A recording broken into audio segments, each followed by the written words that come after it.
Hi, everyone, and it is my pleasure to welcome you to the second episode of Season 2 of Fireside Chats with Erin. I'm your host, Erin Gowrluck. As the Executive Director of the Grain Growers of Canada, I started this podcast to serve as a forum for real conversations with industry influencers and policymakers. Last week, I had a chance to sit down with today's guests for what I think is a very important conversation as we seek to engage farmers across Canada in a consultation whose outcome could have a significant impact on the pest control products that you rely on to protect your crops. On March 21st of this year, the Pest Management Regulatory Agency, or the PMRA, initiated a targeted review of the Pest Control Products Act.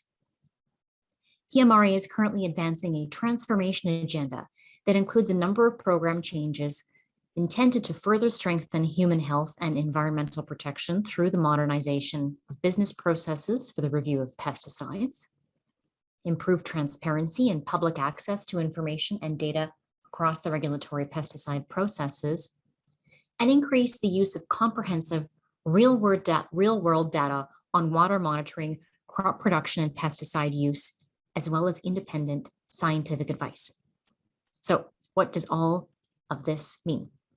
Here to help us better understand what's at stake, we have invited three industry experts. Our first panelist is Gord Kurbis, who is the Vice President of Trade Policy and Crop Protection at the Canada Grains Council. Gord's 25 plus years in the Canadian grain industry have included trade policy issues ranging from tariffs to phytosanitary issues to technology use, as well as the role of technology in sustainable agriculture.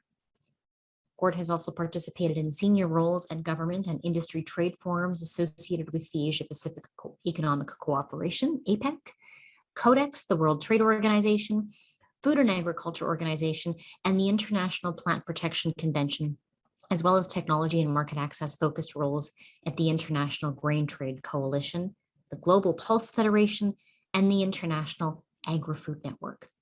Gord holds an MSc in Agricultural Economics and resides in Winnipeg. Émilie Bergeron, who is the Vice President of Chemistry at CropLife Canada, is joining us as our second panelist. She is in her role responsible for managing policy and regulatory issues relating to the registration, use, and sale of pesticides in Canada. She also leads the organization's international advocacy efforts as it relates to crop protection products. Prior to joining the CropLife team, Émilie was Director of Public Affairs for the Canola Council of Canada, responsible for market access issues. Émilie has also worked for more than 15 years in Agriculture and Agri-Food Canada, where she led, among others, the low-level presence domestic policy development, as well as the efforts leading to the formation of the Global LLP Initiative, known as GLI. She also contributed to the development and negotiations of the biotechnology provisions of the Comprehensive and Progressive Trans-Pacific Partnership, which we know as CPTPP, as well as the biotechnology provisions and sanitary and phytosanitary chapter of the Canada-US-Mexico Trade Agreement, or CUSMA. And finally, our third panelist is Nevin Rosaasen. Nevin describes himself as a fourth-generation food and fiber production engineer, and he holds a Bachelor of Science degree from the University of Saskatchewan, majoring in agronomy with a minor in agricultural economics, as well as a graduate degree in international trade from the Monterey Institute of International Studies in California. Nevin has worked at the provincial, national, and international level in various policy and agronomic capacities. And he published an article with the UN Economic Commission for Latin America and the Caribbean in the field of carbon accounting and life cycle analysis.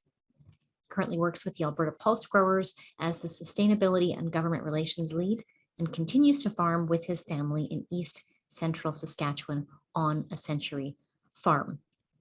So you can see that for this episode, we have assembled a panel which will no doubt lead us through a very rich and informed discussion on this important and complex topic. So I look forward to sharing with you the conversation that we recorded last week.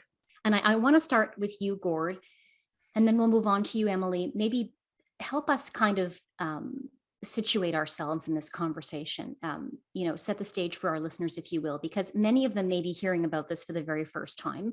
Gord, some of them may not even be familiar with the Pest Management Regulatory Agency or the PMRA. So tell us a bit about who they are, what their role is under Health Canada, and what they're ultimately seeking to accomplish as part of what they're calling this transformation agenda. Okay, thanks, Erin. So I guess I would start by taking one step back, and I just noticed that there was a lot of trade talk in our bios, which is kind of funny because we're not talking trade here. We're talking, what could happen with our own government, maybe taking access to pesticides away from us. So at the Canada Grains Council, which is where I work, we've always sort of seen pesticides through two lenses, and it all comes down to making sure that growers continue to have access to innovation. One is, and this is really where we started, we were worried that we could have a whole bunch of crop protection tools essentially taken away from us in the Canadian grain value chain because of what our trading partners are doing. If they're saying, hey, we're banning an active, maybe because we're bending to pressure from activists in our own country, or maybe it's more innocent than that, and we just got this global patchwork of MRLs, and the zero tolerance principle applies almost all the time when a country hasn't yet approved an active ingredient that's approved here, or maybe it's in the queue waiting for approval, but in the meantime, while we wait, the MRL or the maximum residue level that our exports are subject to is zero, then we could get into trouble, and then we have a hard time exporting while still using that active ingredient. And that's just when you combine it all up, that's why we have the keeping it clean.ca pesticide recommendation. So we started to worry that, well, if the momentum really gets carried away on this, there could be a whole bunch of crop protection tools that are registered for legal use by the Pest Management Regulatory Agency here in Canada, but then our hands are tied by our trading partners' decisions about whether we can use those products. And, it hasn't turned out as badly as we thought, although we're worried that that's going in the wrong direction. But what we had never really considered is that our own government here might start to go down the same non-science-based road that we're seeing with some of our trading partners who are, banning active ingredients left, right, and center. So I'm not saying that this transformation announcement and agenda means that our government is doing that, but it's teetering on that precipice enough that I think all of us are worried that we could be just one or two baby steps away from an outcome like that. And that's why we're sort of raising the alarm bell. So the Pest Management Regulatory Agency is basically the government Canada gatekeeper on whether any pesticide of any kind can be legally used in Canada. And every label is actually a legal document that is approved by the PMRA. And it governs all pesticide use here. And we've sure had our not quarrels, but we sure haven't been happy with every PMRA decision in the past. I mean, sometimes they come out too late. Sometimes they're a surprise. Sometimes there's a massive difference between their initial decision and their final decision after they say, hey, here's what we think. Does anyone have a problem with that? It's like, oh my goodness, let's generate some data but we've never been concerned that they're going to take down the science firewall. There's always been a science-based approach at the PMRA, and we're just wondering now if there's some cracks in the armor. And maybe Émilie and Nevin will use stronger language than me just saying we're wondering if there are some cracks in the armor starting to develop. So I think that's why we're all here. Gord, PMRA is focusing a lot on transparency as a part of this process. Why do you think that is? Well, Erin, I can give you a really short answer on this one. You can put a few hundred of the best scientists in the world in a building, but they're still going to communicate like scientists. This whole thing that I shouldn't say there's one thing that kicked this off. There's probably a whole bunch of small things, but there was one thing that you might recall that came out in that pre-election coverage, and it was PMRA was proposing to increase some glyphosate and a few other MRLs. And this was largely so we were harmonizing with international standards, which were Codex MRLs, should be a mechanical process that's not a concern. Like a few of us, we had to read that thing 3 times to actually figure out what it was saying. So we're talking about transparency, and a lot of that is low-hanging fruit that we could pick just by actually using plain language when these decisions come down. So that would be a good area of improvement to focus on. And some people would call that transparency. So that's good stuff. that. So maybe before I turn it over to Émilie to get her perspective on this announcement around this transformation agenda was made on August 4th of last year. What do you think motivated the announcement? Well, I think it was one of these unfortunate things where during an election campaign, like everyone remembers that was the federal election. And, during elections, small things like a small fire can turn into a big fire and in ways that are unexpected. So it turns out that there was a couple of editorials written about pesticide use. One was by a former National Party leader. A lot of this stuff we didn't see in the West, but in the East, in particular in Quebec, it was a big issue. And I think it just turned out to be one of these things where governments thought, man, we got to do something about this. So it led to an announcement that had 4 features in it. One was actually good for us. I mean, we have been asking for a bunch of process improvements that we'll go through the details maybe, but there's sort of a bucket of process improvements that we always were asking for as the grain value chain, that sort of in the short answer, they were going to give us fewer neonic-like decisions. Do you remember that from, I think it was, well, I know the month, it was August of 2018, where it was proposed that we were going to lose neonic seed treatments. And there were a bunch of technicalities in that decision. Most of all, we were being considered guilty until proven innocent every time the PMRA had a really significant data gap. Like, hey, if we don't have the data, we're going to assume the worst and we're going to regulate and take away pesticides on that basis. So during that time, a couple of things happened. We wanted earlier, better consultation. There was water data generated because of the data gap, but we wanted a national water monitoring program, so that wouldn't happen again. So the first element of that August 4th announcement that we're all so concerned about was actually good, because it was saying, well, we're going to announce new money for the PMRA so they can actually do these things. Great, check off that box. It was the other 3 that caused us to think, holy smokes, like, what does this all mean? The first was there was a technically and scientifically unjustified pause announced on proposed glyphosate MRL increases. And that was just a clear sort of bone that was being thrown to the people on the other side who view their roles as to holding government to account. But, the science is kind of in the background.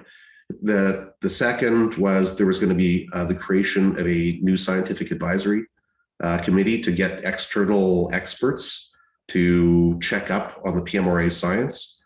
The PMRA is a building of about 300 scientists, and a committee was going to be created of, maybe half a dozen, maybe a dozen people who were going to oversee the work of those 300 scientists.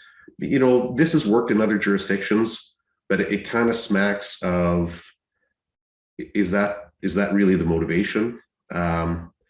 And then the third issue is that there were going to be sweeping new transparency measures at the PMRA. And we worried about that too, because the PMRA is probably one of the most transparent regulators in the world right now, with a very transparent piece of legislation. So with that, those 3 announcements together left us wondering, boy, taken together as a signal, what does this mean for us? Are we going to start to get into a position where we could be losing pesticide access because of political motivation?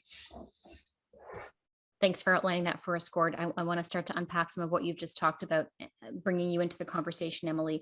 Gord talked about Health Canada's commitment to establish this new scientific advisory committee on pest control products as part of their August 4th announcement. And they've indicated that the committee is intended to provide the independent scientific expertise to support PMRA in their evidence-based decision-making.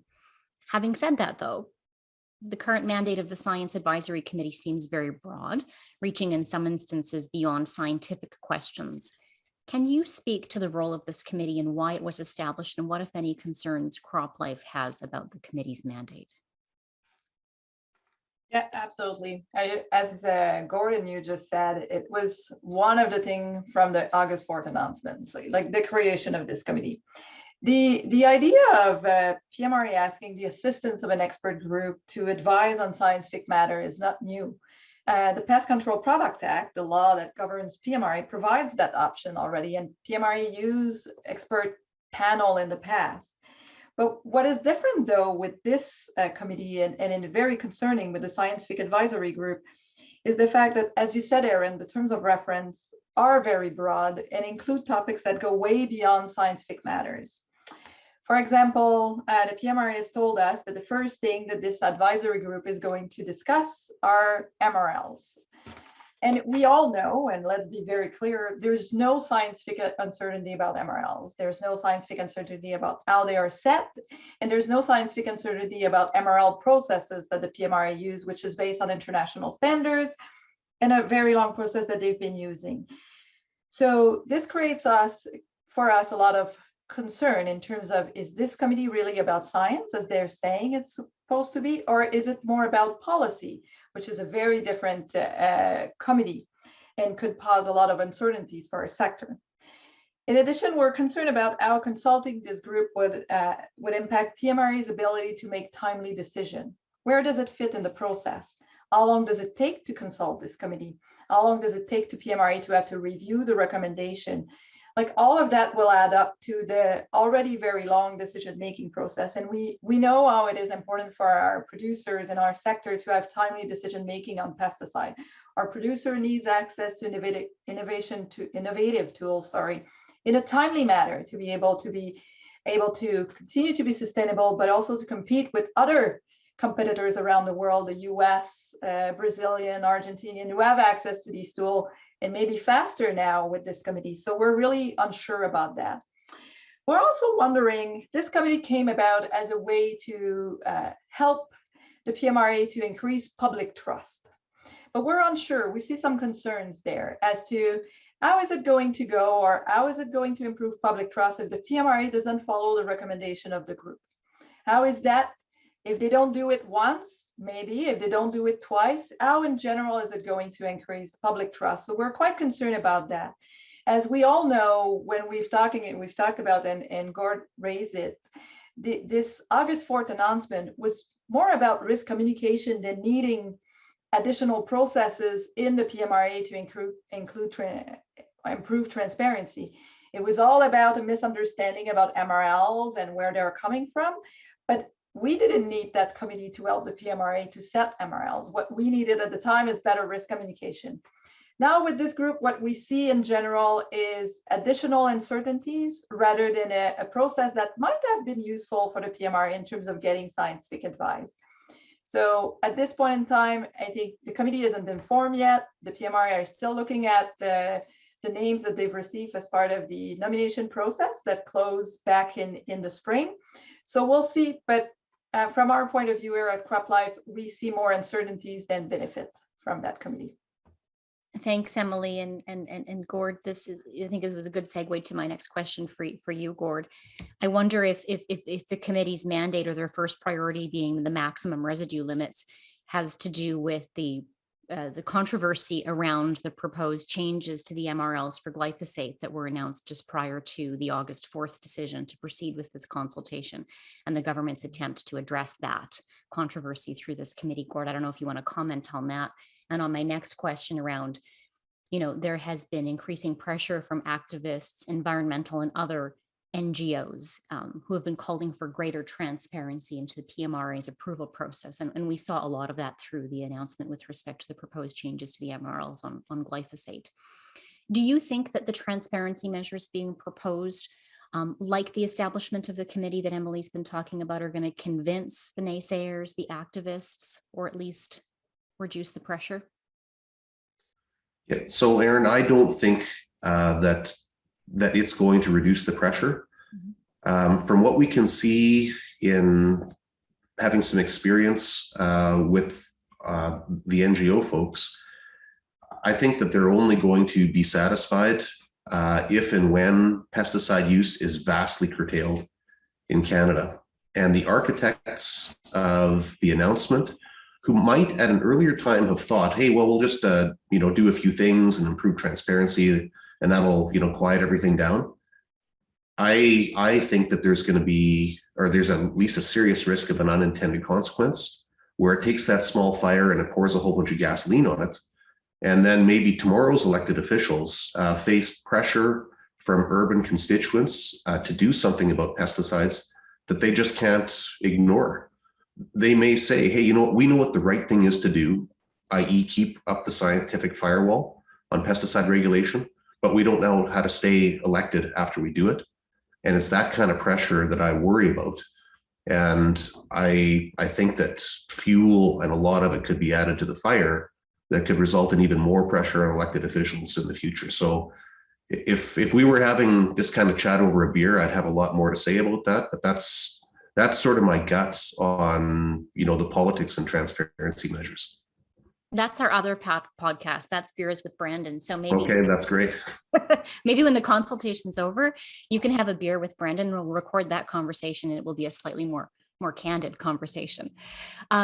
With that, we talked a lot at the outset, Gord, and I think rightfully so, about the importance of trade and the influence that many other jurisdictions have internationally. So, Émilie, I want to talk to you very briefly about or ask you to comment on the European Union and their role in all of this, because we talk a lot about the European Union and their influence and the fact that they take a very different approach. They employ a precautionary approach on pesticides. And I want to know from your perspective how you think their approach is linked to the discussion that we're having today with the PMRA about regulation in Canada. Yeah, I would start by saying that so far here in Canada, we've been very lucky. Our decision on all our regulatory decisions have been based on science without any political intervention. That being said, we had the August 4th announcement, which was the first political intervention into a regulatory process. So, and it is very concerning because this is the way that Europe does things, but not the way that we used to do things in Canada. And we certainly don't want to become like Europe. The European Union, as you said, have chosen a very different approach to regulating pesticide in Canada, an approach that is based on precaution and hazard rather than risk, but also an approach that allows for political intervention at many steps into the process. And that has resulted in many pesticides being deregistered for use in Europe, leaving growers there with fewer and fewer options to use in their field as of today. And this is a trend that is not going to change in the future, with European Union adopting the farm to fork strategy, which calls for a reduction in the use of pesticide by 50% by 2030. So while now with the situation in Ukraine, they've paused some of the implementation of some measures related to pesticide reduction, they've been very clear that that's the direction in which they're going, and that's not a good news. It's not a good news for European growers to have access to innovative tools, but it's not a good news for Canadian producer who wants to export their crop to Europe. Gord earlier talked about the risk of exporting to Europe when MRLs are lower to almost zero, to the limit of quantification, which is a very small amount of residues that is almost zero allow now in crops being exported to Europe for active ingredients that are canceled there.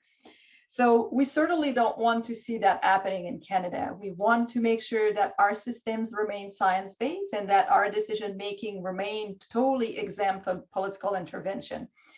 And one thing that I would say is that for a long time, the government of Canada has been advocating, along with industry, advocating to Europe to change their approach to pesticide, asking them to adopt an approach that is based on science first, to allow trade between our two nations to continue. Now we have a free trade agreement with them, CETA, and we want to make sure that our growers can access the benefit of that free trade agreement, but with the direction that Europe is taking, that's becoming more and more difficult.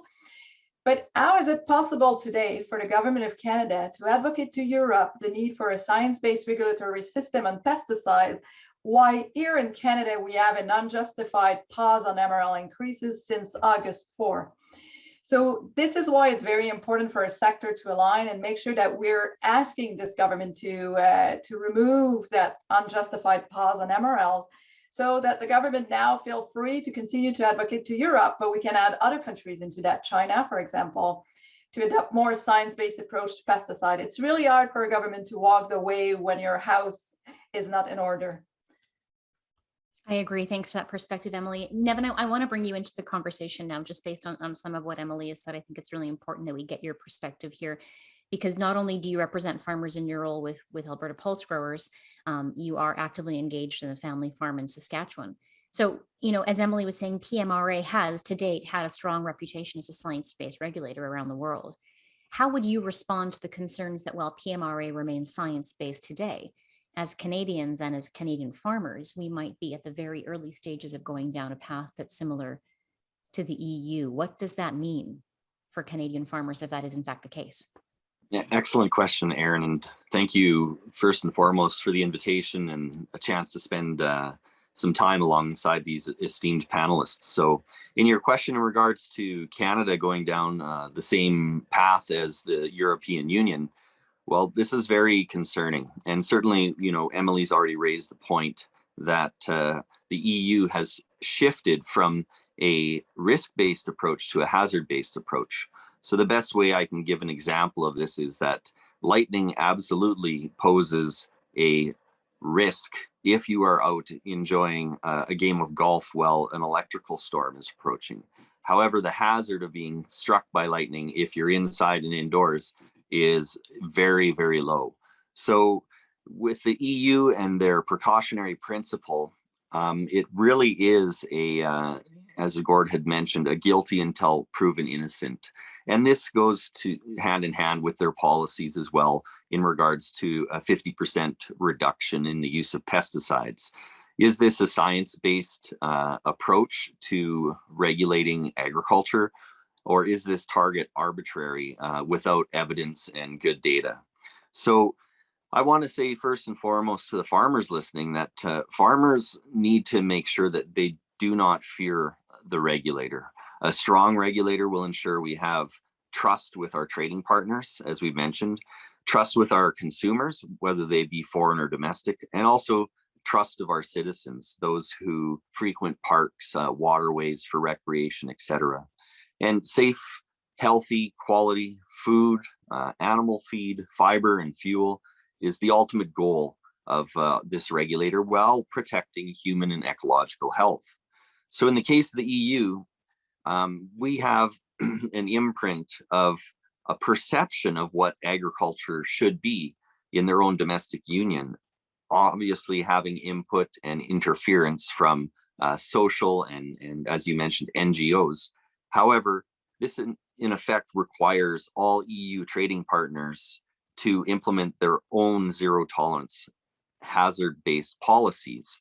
So the EU's pesticide policies have reduced not only their reliability as an exporter of food, but in turn that also has reduced global food security and also increased geopolitical risk, especially in some of those Mediterranean regions and Northern Africa. So in regards to the EU, I think Canada shouldn't go down the same path.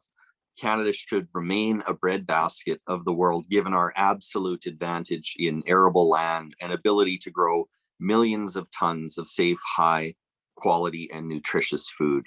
And as the other panelists have said, we need to maintain a science-based risk assessment approach when looking at regulating pesticides. And this is where, farmers have often shown that they're early adopters of technology and science, and farmers need to continue to understand that good data, empirical data, real world evidence is what should drive policies. Thanks, Nevin. Gord, I've heard the Canada Grains Council say in the recent past that crop protection products are under threat. Is this true? And if so, what do you mean by that? You're on mute. Well, Erin, I could answer that in a two-parter or just a one-part. I guess the two-part would be we worry about our trading partners taking away crop protection from us because of this patchwork of weird policies, which has so much of the zero tolerance embedded into it. And the other is that we worry about the pressure on our own elected officials. That's the two-part answer. I guess the one-part answer is, with the majority of citizens in any developed country where we've got way more urban people than rural, we seem to have forgotten a lesson of recent history of what kind of minor miracle that modern production agriculture has pulled off. And I think that can be captured in sort of one stat, if you will. You have to go back to about the year 1970 for a global population to have doubled today from where we were at then. And if you look at the stats of how much farmland we're using globally to feed a population that has doubled, it's about the same. Like, that is a miracle. And it's not, it's a basket of technologies. It's better agronomy, better research, improved genetics, innovation like pesticides, fertilizers, I mean, you name it, better equipment too, for sure. But imagine underestimating or not even being aware that that miracle has happened. And because you don't know that, starting to propose to say, well, we should take away some of these tools because we don't like them. The implications of that, I mean, that's really something. I had to, we were writing a letter the other day, and I had to dig up a stat that I hadn't seen anywhere before. So I had to go into IGC, International Grains Council databases, to try to pull it out using publicly available data so I could defend it. Anyways, it turns out, this won't surprise anyone who's listening to this likely, but it turns out that there are 7 countries globally that are responsible for 80% of global grain exports. That includes rice, by the way, but that's how IGC defines grain. But that's 7 countries responsible for 80%. So this is relating to Nevin's comment about Canada remaining a breadbasket. One of those is Canada, and 2 others are at war. So I do wonder if it goes just beyond saying people should know about that miracle, but they don't seem to thinking in the current context that if you don't know about that recent history and you're proposing to remove a bunch of tools from the hands of farmers, especially in the current context, that starts to seem like recklessness to me. I don't like it. I appreciate you setting the stage for my next question for Nevin, and that is, Nevin, as a representative from a grower group, I'm sure that you're getting a lot of the same questions that we're getting, and that is likely around production in Canada this year and how other countries other than Russia and Ukraine are going to be able to step up and increase production to feed the other countries around the world who rely on the Black Sea region for grain. And, I would like to know from your perspective, in light of the war in Ukraine and Canada's ability to compensate for the inevitable production losses, is this current reality somehow informing or influencing the discussion that we're having right now around science-based agriculture policy in Canada? Do you think that there's an opportunity here to do what Gord has suggested and remind people who are perhaps less interested in the miracle of modern science as it relates to agriculture? Another great question, Erin. When it comes to assessing the risks that are involved with international trade at the moment and different waterways and export, port capacity, et cetera, when we're looking at Ukraine and Russia, we know that there is a huge swath of grains and oil seeds, sunflower oil, that is not going to be hitting target markets. At this point in time, if we are down from 7 major exporters with 80% of global exports related to food down to 5, it doesn't seem like it's the right time to be implementing policies such as fertilizer reduction policies or pesticide reduction policies. We know that conventional agriculture is that modern miracle that is continuing to feed the world. In regards to geopolitical risk, we know that when food prices go up and food is in short supply in some of these developing nations, that we have a much higher tendency towards conflict. And certainly, a growing conflict in the Middle East and in the regions of Eastern Europe is certainly something that the entire world should understand is in our best interest to make sure that we can meet the needs of this growing population and that we can, sidestep any type of famine or shortage.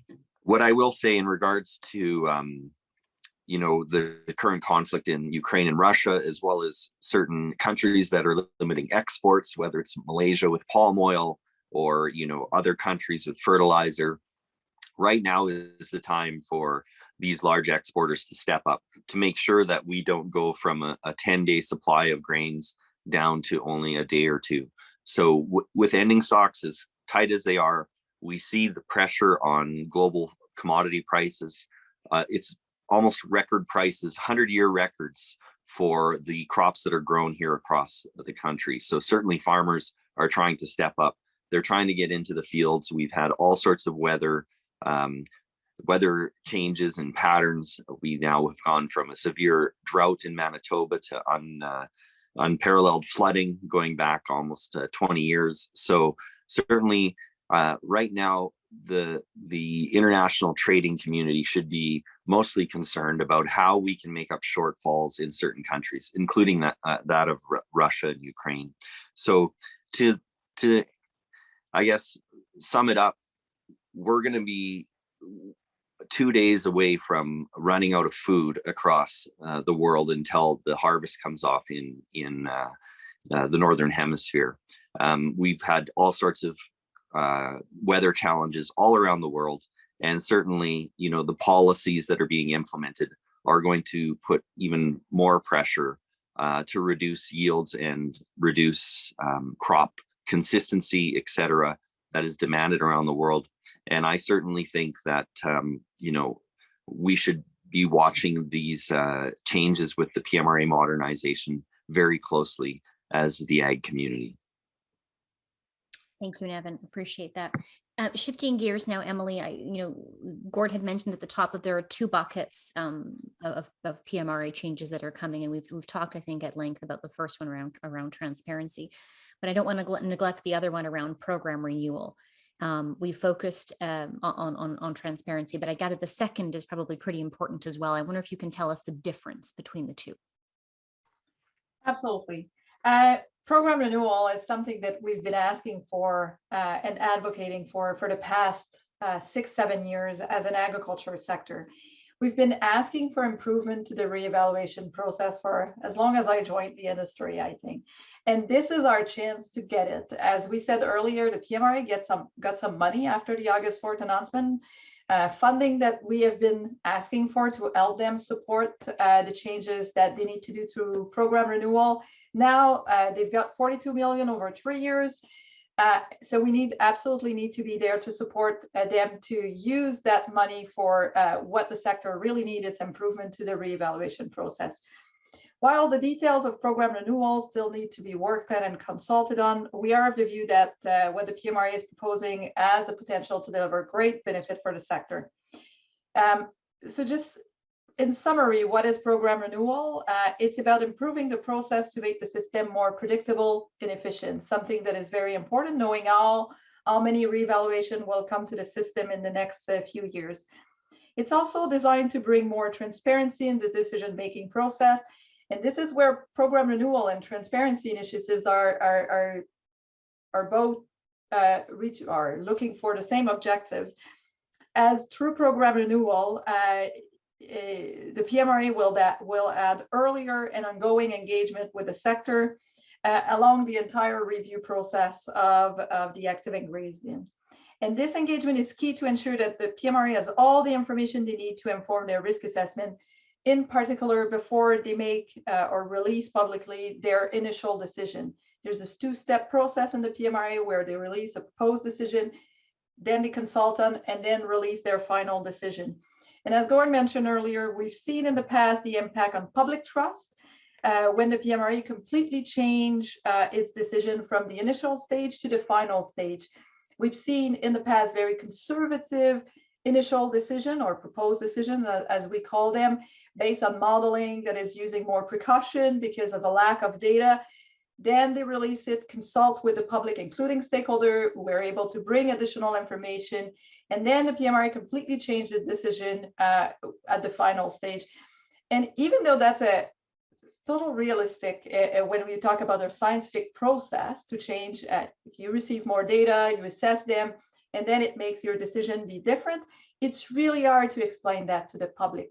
It takes a lot of communication to do so. And we know that sometimes the PMRA is not the best at communicating with the public. So having that extra stages where stakeholders will be consulted along the way and could bring those data earlier on, so before the initial decision, that I think will be helping with addressing the issue with public trust.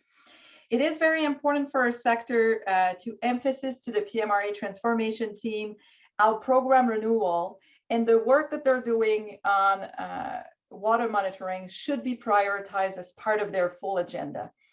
As you know, we've been talking about it, and Gord spent a few minutes earlier to describe all the initiatives that are going on as part of the transformation agenda.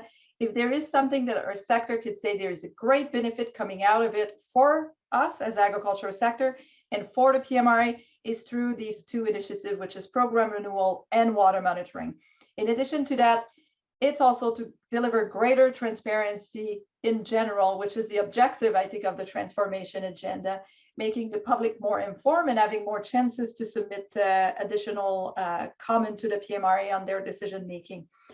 So one thing, maybe if I could do a bit of a call for action here, given that now there is a consultation, you mentioned it at the beginning on the PCPA review, and we're really inviting anyone listening to submit their views.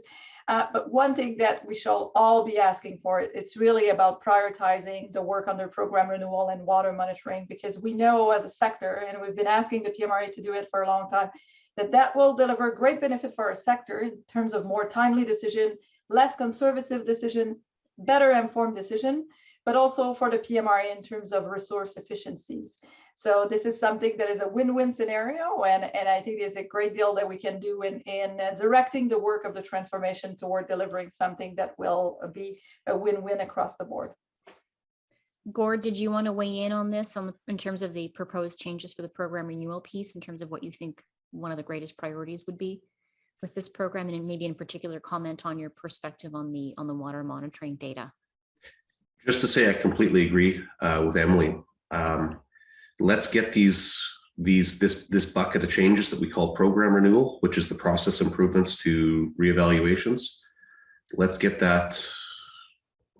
Let's start cooking with gas. Let's that has been on the table and waiting for PMRA to pull the trigger for, gosh, I guess it's more than a year and a half.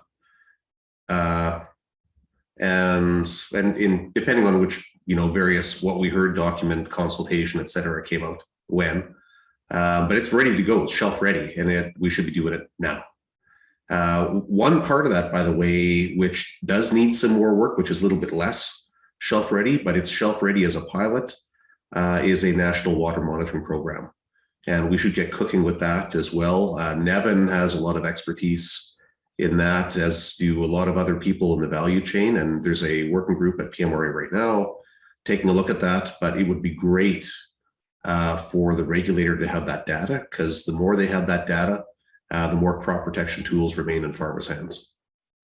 And the changes, Gord, that were proposed under the program renewal that were highlighted in the discussion document that you referenced, those were broadly supported, were they not, by a whole host of different stakeholder groups? Very much so, yeah. I wanted to ask you, Nevin, Emily had talked about, I think it was as part of the program renewal, where they were talking about some additional funding that was going to be earmarked for the PMRA to make some of these changes. In your view, Nevin, how will real world monitoring data strengthen the PMRA's risk assessment and in turn public confidence? Great question. So how will real world data strengthen consumer confidence in a nutshell? Well, certainly without real world data, what happens is that the PMRA has to model their worst case scenario. And worst case scenario are extremely conservative. So from my experience with the PMRA is that when that new data becomes available, they action on it. And they can use that data to reaffirm their models, to tweak their models in order to better understand what concentrations may be showing up in surface water, in aquifers, et cetera.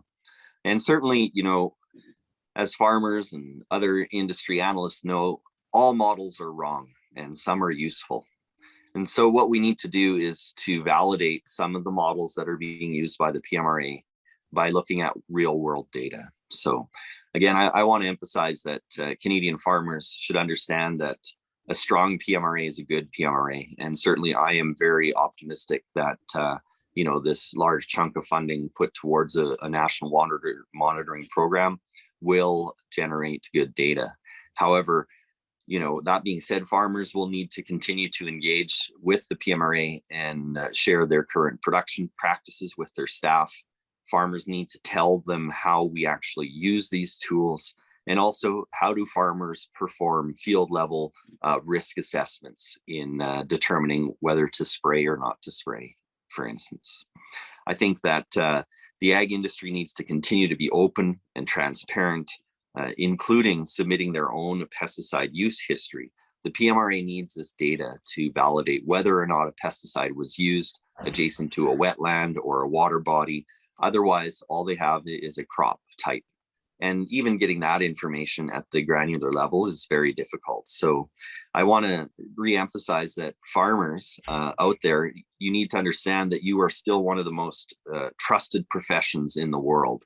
Every year there's surveys out there, discussing where farmers, academics, nurses, doctors, firefighters lie in regards to being trusted professionals.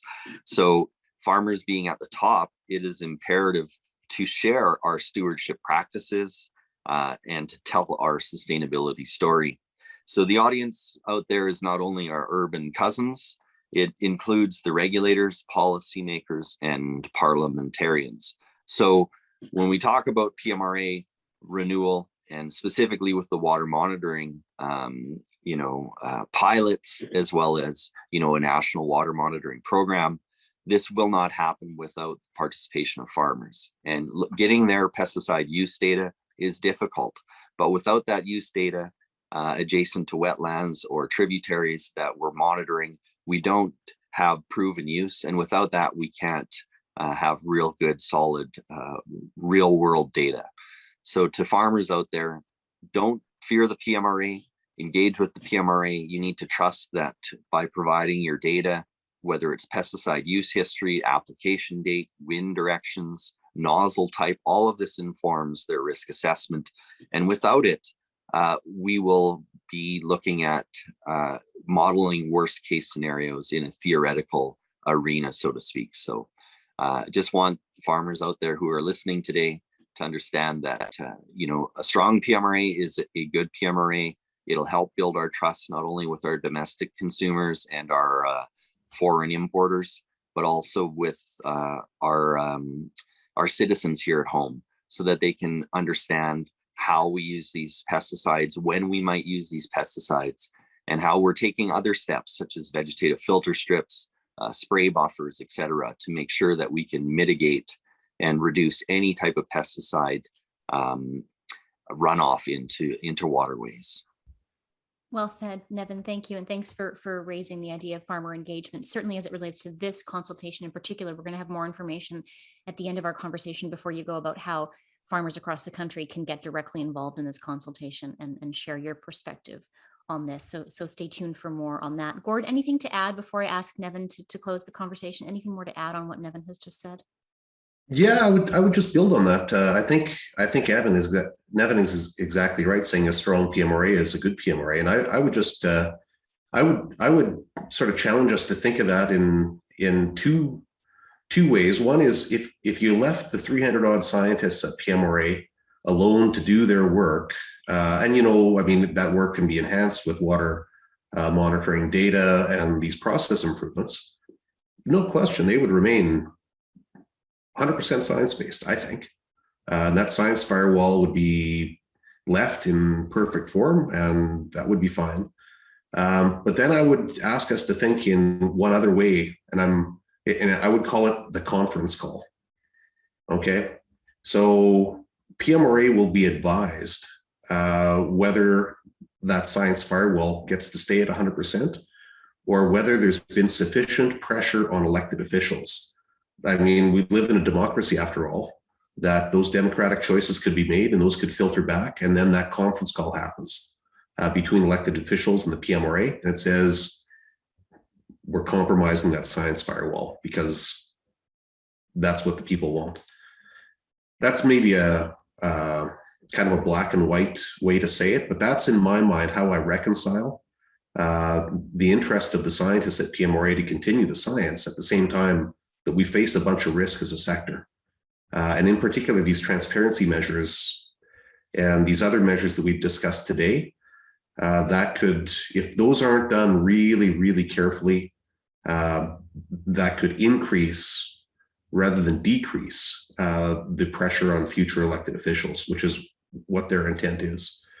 So I guess I think of it in those terms, Erin, and I think we're probably going to wrap up and say now something like now is the time to make our voices heard as a sector. During, there was the Scientific Advisory Committee news came out, and there was a bunch of us, we tried to coordinate within the grain value chain a number of things to make sure that people were prepared to participate, throw their hats in the ring. And now there's the Pest Control Products Act consultation. As we discussed prior to the call here, we might be getting an extension by 60 days this afternoon, or maybe the May 20th deadline will still stick. Either way, we'll need to be prepared to adapt. So I think this webinar podcast thing that you got going on here is really timely, and I hope people have taken away some good thinking from it. Geez, I want to say that thing again. My God, taking away good thinking. Go for it. Go for it. Give us a new last sentence there, Gord.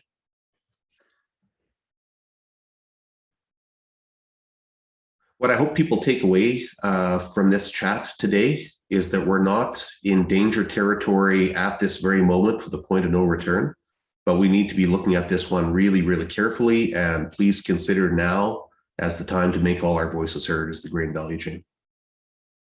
Thanks, Gord, and appreciate my appreciation to all three of you for informing that discussion, making sure Canadian farmers know what's at stake. And again, more on how you can get involved here in just a couple of minutes, but I want to give Nevin the opportunity to close today's conversation, because the intended audience here today is Canadian farmers. And so I want to ensure they're informed and they're engaged on this important discussion.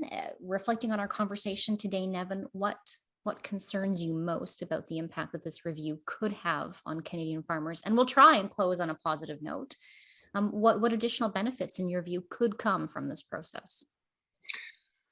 So absolutely, I've mentioned the benefit of having a reinvigorated interest in a water monitoring program, and certainly, the benefits of having real world data versus modeled data. That is one. The second one is having an interest from the public in understanding what pesticides are being used. Certainly, when we were talking about the potential impact of the phase out of neonicotinoids as seed treatments, we were able to connect with a lot of regulators, policymakers, and help them understand how a targeted crop protection product has a lot lower impact on the field environment than say a non-selective foliar insecticide. So we aren't seeing the types of pressures like the UK in regards to their oilseed rape crops, in regards to pesticide applications. So we've actually kept our overall environmental load at much lower levels. In regards to the potential political interference, obviously that's the largest risk. And, taking down that scientific firewall is something that we should all be concerned about, not only as farmers, but also as consumers and citizens. So I do think that, having more socioeconomic influences in a regulator is a slippery slope. And as we've seen with some of the wellness trends and the pseudo-science conspiracies out there, there is a lot of misunderstanding of why pesticides are used, what they're being used for. And a lot of consumers don't understand that it's actually contributing to not only food quality, food security, and food safety. So I think that coming out of the transformation, we have a great opportunity to engage with our regulator to increase our own transparency as producers, and to ensure that we have meaningful engagement moving forward. So I think those are some of the real world benefits that we will see. And certainly, I think that I've said it a few times, but farmers need to engage with the regulators. We need to talk about how we're using these products, why and when, and ensure that there is a better link between actual practice and what is, the theoretical approach. And certainly farmers can do more as well. When it comes to the environmental considerations, when reading the label, make sure that you know what are those appropriate offsets, what are those buffers, what are the sensitive receptor species that we're trying to ensure are not mistargeted by pesticides. And certainly, farmers are the best, informed when it comes to their own ecologies. They know where beehives are. They know when they're foraging. They know where there's low spots. They know where they have troubled weed spots. So certainly a more targeted approach and at each individual field level can have great benefits. But it's information like that we need to continue to talk to regulators about and tell our sustainability story and talk about stewardship and what we do to continue to produce safe, high quality, and affordable food for not only our own country, but for countries around the world. So thanks very much to our panelists. It was a pleasure to have the opportunity to sit down with you and record this conversation. And thanks to everyone for listening to another episode of Fireside Chats with Erin. I hope that today's panelists have effectively conveyed just how important it is to ensure that Canadian farmers' voices are heard as part of the PMRA consultation that is currently underway. One easy and quick way to do that is through the Advancing Agriculture letter writing campaign that is currently underway. GGC, along with 6 other organizations, is a member of Advancing Agriculture, which is a collective voice to help advance modern agriculture in Canada. By clicking and sending the pre-formatted letter, you will make your voice heard with key decision makers here in Ottawa, as well as with your local MP. They need to know how important it is to producers to protect the science-based regulatory approach that's used to regulate pesticides. So take a moment and visit the website. You can find that at advancingagriculture.ca/take-action. Once again, advancingagriculture.ca/take-action to send your letter. We will be back in a few weeks' time with another special guest. In the meantime, if you want to stay up to date with all things GGC, please follow us on Twitter at Grain Growers or on Instagram at Grain Canada's Grain Growers. Until then.